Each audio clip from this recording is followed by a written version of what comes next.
আজকে বিরিয়ানি বানাবো বলেছিলাম, তাও মেয়েদের আবদারে। তার জন্য পেঁয়াজের বেরেস্তা ভেজে নিচ্ছি। আর আলুটা না আগের থেকে সিদ্ধ করে রেখে দিয়েছিলাম, ওই নুন আর হলুদ দিয়ে। এবার ছাঁকা তেলে ভেজে নেবো। পেঁয়াজের বেরেস্তা ভাজা হয়ে গেছে। আজকে বিরিয়ানি বানানো হচ্ছে, সবার জন্যই বানাচ্ছি। বরমশাইও খাবে, দেখা যাক কি বলে লাস্টে। ও তো পরে বলবে, রাত্রে বলবে আমার হজম হচ্ছে না বা কিছু না। ঘরের বিরিয়ানিটা খেলে খুব একটা ওর অসুবিধা হয় না, দোকানের বিরিয়ানিটা যতটা ওর অসুবিধা হয়। ঘরের বিরিয়ানি এর আগেও করেছিলাম, খেয়েছিল। আর এদিকে ইন্ডাকশান ওপেনে আমি আলুটা ভাজছি, আর এদিকে গ্যাসে আমি হাঁড়িটা চাপিয়ে দিলাম। কেননা অত বড় হাঁড়িটা ইন্ডাকশান ওপেনে ভাতটা যদি ঠিক মতো না হয়, বিরিয়ানির রাইসটা, তাহলে নষ্ট হয়ে যাবে। তাই জন্য বললাম গ্যাসে বসিয়ে দিই। রাইসটা তো গ্যাসে করে নিই, কেননা গ্যাসটা জোর হবে। আর কড়াই ওই ইন্ডাকশান ওপেনে যদি ঠিক মতন আগুনের তাপ না পায়, তাহলে রাইসটা নষ্ট হয়ে যাবে। তাই জন্য রাইসটা বসিয়ে দিলাম গ্যাসে। আর এদিকে আলু ভাজা হয়ে গেছে। মটনটা কষিয়ে নেবো। মটনটা ইন্ডাকশান ওপেনেই কষিয়ে নিচ্ছি, নিয়ে কড়াইতে কষিয়ে নিয়ে প্রেশার কুকারে সিটি মেরে নেবো।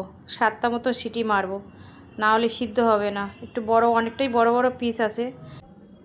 একটা একটা করে সব মশলা দিয়ে দিচ্ছি, যেরকম লঙ্কার গুঁড়ো, এইখানে এমনি ঝাল লঙ্কার গুঁড়ো দিলাম, কাশ্মীরি লঙ্কার গুঁড়ো, ধনের গুঁড়ো, জিরের গুঁড়ো, এই সব মশলা দিয়ে দিচ্ছি।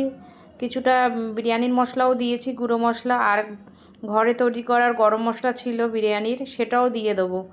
দিয়ে ভালো করে কষিয়ে নেবো, তারপরে মটনটা দেবো। এই সব গুছিয়ে রান্না করতে যে কতটা বেলা হয়ে যায়, সেটা আর কি বলবো। একার হাতে যেহেতু করি, সেহেতু অনেকটা বেলা হয়ে যায়। কাটতেও তো সময় লাগে, গোছাতেও সময় লাগে, তাই আমার অনেকটাই বেলা হয়ে যায়। আর এই যে গোলাপ জল আর একটু কেওড়ার জল দিয়ে দেবো, আর একটু মিঠা আটাও দিয়ে দেবো, দিয়ে ভালো করে কষাবো। তাই এই বিরিয়ানি কষানোর সময় আমার মেয়ে এসে বলছে, মা বিরিয়ানি হয়ে গেছে। আমি বলছি না না, শুধু তো কষালাম। কষানোর সময় একটুখানি মিঠা আটো আর হচ্ছে গোলাপ জল কেওড়া জল দিয়েছি, তো ওর জন্য গন্ধটা মানে চারিদিকে ছড়িয়ে আছে।